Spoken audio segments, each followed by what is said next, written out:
প্রত্যেক ফরজ সালাতের পর আমরা আল্লাহর নিকট এ দোয়া পাঠ করব।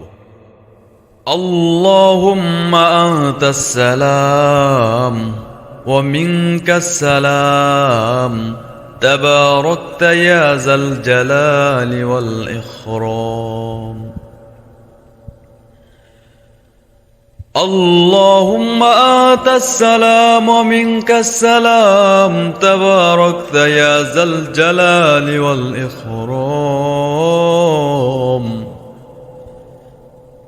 لا إله إلا هو وحده لا شريك له له الملك وله الحمد هو على كل شيء قدير.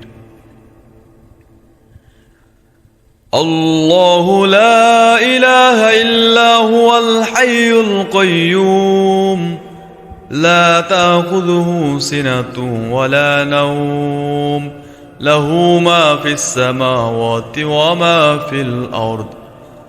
من ذا الذي يشفع عنده إلا بإذنه يعلم ما بين أيديهم وما خلفهم ولا يحيطون بشيء من علمه إلا بما شاء وسع كرسيه السماوات والأرض ولا يؤوده حفظهما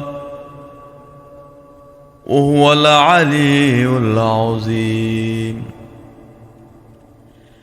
لا إله إلا هو وحده لا شريك له له الملك وله الحمد وهو على كل شيء قدير.